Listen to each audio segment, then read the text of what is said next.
பொதுவாக பார்த்தீங்கன்னா, இவ்ளோ பேசுற இந்த சமூக நீதி சமூக நீதியை பற்றி பேசும் கட்சிகள், இயக்கங்கள் இவர்கள் தான் அதிகமாக இந்த மாரி பாலியல் சீண்டல்களை வந்து பெண்கள் மேல் கட்டவிழ்த்து விடுவது. இதுல எந்த மாற்று கருத்தும் இல்லை.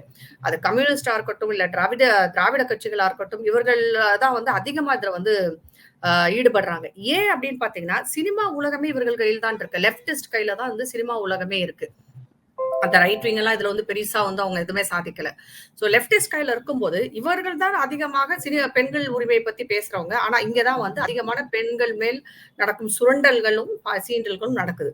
சரி, இந்த இண்டஸ்ட்ரி கேரளால மட்டும் தான் இவ்வளவு மோசமா இருக்கா அப்படின்னு பாத்தீங்கன்னா, இந்தியா முழுவதும் இதே நிலைமைதான். சிறிது காலத்திற்கு முன் பாலிவுட்ல சுஷாந்த்ன்னு சொல்லிட்டு ஒரு நடிகர் இறந்து போனார்.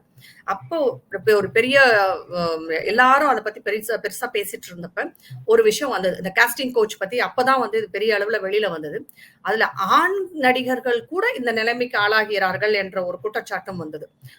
சுஷாந்த் இறந்தப்ப வந்து இந்த மாதிரி ஆண் நடிகர்களை கூட வந்து காஸ்டிங் கோச்சா இந்த மாதிரி விஷயங்கள்ல கொண்டு வந்து நிப்பாட்டுறாங்க. அதை செய்தால்தான் அந்த மாதிரி இந்த இயக்குநர்களை, தயாரிப்பாளர்களை இவர்களை எல்லாம் அவர்கள் சந்தோஷப்படுத்தினால்தான் அவர்களுக்கு கூட வாய்ப்பு கிடைக்கும். இல்லாட்டி வாய்ப்பு கிடைக்காது. அப்படி இல்லாட்டி நீங்க ஒரு பிரபலமான நடிகரோ இல்ல அந்த வாரிசு நடிகராக இருந்தால் உங்களுக்கு கிடைக்கும் அப்படிங்கிற குற்றச்சாட்டை நிறையவே வச்சாங்க. பாலிவுட்ல வந்து இதை பற்றி சொல்வதற்கு எதுவுமே இல்லை. அங்கதான் மிக அதிகமாக நடக்கிறது. அது எல்லாருக்கும் தெரிந்த ஓப்பன் சீக்ரெட்னு கூட சொல்லலாம். பெண்கள் மேல் நடக்கும் வன்கொடுமையும் சரி, இல்ல பாலியல் கொடுமைகளும் நிறைய அதிகமாக நடக்கும். அதையும் தாண்டி வந்த நடிகைகள் தான் நிறைய பேர் இருக்காங்க. இதுல கல்கின்னு ஒரு நடிகை, மம்தான்னு ஒரு நடிகை எல்லாம் வந்து பெரிய அளவுல குற்றச்சாட்டை கொண்டு வந்து வச்சாங்க. அங்க இருக்கும் மிக பிரபலமான நடிகர்கள் மேலும், டைரக்டர்ஸ் மேலும், தயாரிப்பாளர்கள் மேலும் குற்றச்சாட்டு இருந்தது. ஆனா அது போகிற போக்குல எல்லாரும் மறந்து வந்துட்டோம். சரி, நம்ம தமிழ்நாட்டுல இந்த திராவிட கட்சிகள் ஆட்சி செய்யும் தமிழ்நாட்டுல வந்து எப்படி இருக்கு அப்படின்னு பாத்தீங்கன்னா, சினிமா உலகமே திராவிட கட்சிகளின் கையில் தான் இருக்கிறது. அவங்கதான் சினிமா உலகத்தை ஆண்டு கொண்டிருக்காங்க இன்னைக்கு. ஆனா அங்க மட்டும் அங்க எப்படி இருக்கு அப்படின்னு பாத்தீங்கன்னா, இங்கேயும் இதே பிரச்சனை தான். கொஞ்ச நாளைக்கு முன்னாடி வந்து ஒரு வைரமுத்து அவர்கள் மேல் ஒரு குற்றச்சாட்டு வச்சாங்க. பாடகி சின்மை வச்சாங்க குற்றச்சாட்டு. அதற்கப்புறம் நிறைய பெண்கள் வெளிவந்து இதை பத்தி பேச ஆரம்பிச்சாங்க. மீட்டூன்ற இயக்கமே வந்து சினிமாவில் இருந்து வந்ததுதான் அந்த மீட்டூ இயக்கமே. அதுக்கப்புறம் நிறைய பேர் இந்த ஆனா என்ன நடந்தது? வைரமுத்து மேல் ஏதாவது நடவடிக்கை எடுத்தார்களான்ற அதை பத்தி வாய கூட யாருமே திறக்கல.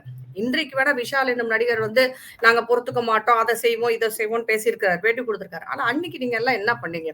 கூப்பிட்டு ஒரு விசாரணையாவது வச்சீங்களா? அது ஒண்ணுமே வைக்கல. நீங்க அதுக்கப்புறம் இப்ப சமீபத்தில் ஒரு இந்த பாடல் எழுதுபவர், பாடுபவர் வந்து அவர் கூட வந்து இப்ப குற்றச்சாட்டை வைத்திருக்கிறார்.